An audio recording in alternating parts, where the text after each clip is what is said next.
Marcus, thank you. You're a hard act to follow. I don't have a PhD. I'm a four-country lawyer. We're going to talk about AI, which you touched on a little bit. And this is AI has been around for a long time, and it's where ebb and flows as far as development. But it was in the 50s, actually 1955, Symposium Dartmouth, somebody coined the name artificial intelligence. And it really kind of made a big jump in development about 10 years ago. And often how these things happen with a federal funding government program through NASA and our Jet Propulsion Laboratory and the Mars rover program. And they wanted to create some artificial intelligence to identify or discern different soil types on Mars because they're not sending people there. And that's how it started. And the scientists were having fun with it. And they train it to recognize certain soils. And scientists being scientists, let's try something. Let's check out Earth's inhabitants so that we can identify a cow or a horse or a human being. And then they're like, well, wait, wouldn't it be kind of cool if we could identify individual human beings? And that's sort of how facial recognition was born. They thought they're going to solve our problem. I mean, who likes passwords in here for your computer? Everybody forgets them. You've got to have different ones, type in different numbers. So they thought, let's create a fix for cybersecurity, and your computer can identify you through your facial recognition. You wouldn't need a password. And they tested this out. They had about 14,000 pictures in their database at the time. Today, it's millions or billions of people in there. And they could identify different, it worked pretty well. But one of the scientists put a picture of his son in there who didn't look like anything like him. He's 10 years old, the scientist is in his 30s, different color hair, different eye color, and his child had Down syndrome. So nobody here would put the two together. But he put his picture in, and the computer, machine learning, early artificial intelligence, identified the son. That's pretty amazing. So jump forward to really last year, and now you have generative AI, and I have it on my app, ChatGPT, and it's incredible. So since then, now that it's in the public domain, a lot of people are checking out. Students are writing their papers. This thing can pass bar exams, all sorts of things.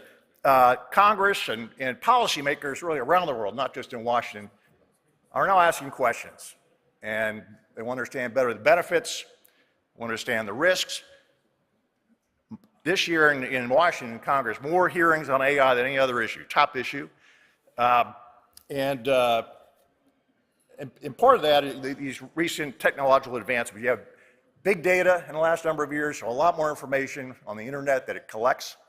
And you have the processor speed, faster, better, cheaper. So those two advances make this available to the public. And so that in turn renewed the debate on the issue, and Congress and other policymakers say we might need some guardrails, particularly in the areas of healthcare, education, national security. So the Biden administration, just in the last year, has worked with over 20 countries in developing voluntary standards to establish an international framework to govern the development and use of AI. Here in Europe, there's a proposed Artificial Intelligence Act, which would create regulatory oversight for the development and use of a wide range of AI applications, with requirements varying by risk category, from banning systems with unacceptable risks to allowing free use of those with minimal or no risk. In the current Congress in Washington, there's over 40 bills have been introduced on AI. And collectively, the bills address a range of topics: federal oversight of AI, training for federal employees, disclosure of AI use, export controls, and use-specific prohibitions. That's also assessing export controls for national security technologies such as AI and the People's Republic of China, and also looks at support for the use of AI in particular sectors such as cybersecurity, weather modeling, precision agriculture, airport safety. So a lot of policy attention on AI right now. So what are the risks and the benefits? AI technologies have many potential benefits, such as accelerating and providing insight into data processing, augmenting decision-making, optimizing performance for computer systems and tasks. These AI models are starting to rapidly accelerate scientific progress in many areas, such as hydrogen fusion work and support for generating new antibodies for use in medical therapies. Today, AI is writing novels, I mentioned passing bar exams, piloting warfare drones, and then recently at the University of Texas in Austin, they created an AI that effectively reads minds. So after an in-depth CAT scan of an individual and 16 hours of one-on-one training, they found it can read neural brain patterns and suggest what the subject is thinking about. That's amazing. I thought only my wife could do that. But so there's quite a few advantages. There's also the risks. So what are the perceived risks? AI can generate false content. So it's looking at the vast internet. There's a lot of accurate content and false content. It's collecting that, so it may produce, kind of garbage in, garbage out, produce what they actually scientifically call hallucinating. The AI is hallucinating, comes up with a false, there's a trust issue there. The AI, there's another concern, AI systems may amplify or perpetuate biases because the data sets in which they're trained are biased, or the algorithm. It raises kind of the rise of the machine issue that just people worried about their jobs being replaced. You see that at the supermarket cashier, but maybe it comes one day after your job, replace lawyers. There's a black box problem. Sometimes I don't know how this thing works. It comes up with answers. That doesn't make sense, but it comes up with different answers, and they call that capability overhang. And beyond that, it sort of raises the specter of a runaway AI that's in scientific, sci-fi novels and movies. The notion that AI will move beyond human control. And there's sort of the more pedestrian legal issues of that AI produces a content, a novel, a movie, article, and whose work is that? Did it copy for somebody else? Is there copyright issues, trademark issues, and so forth? So AI technologies and services hold the potential to both be beneficial in a number of sectors and pose a number of societal risks.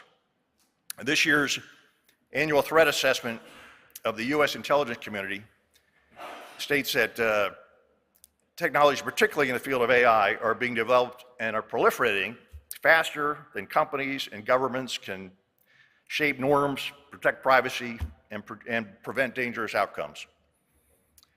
In the healthcare space, numerous companies and researchers have been developing and testing AI technologies for the use in healthcare to improve drug development, process of by increasing efficiency and decreasing the time and cost it takes to develop these, detect diseases earlier, and more consistently analyze medical data.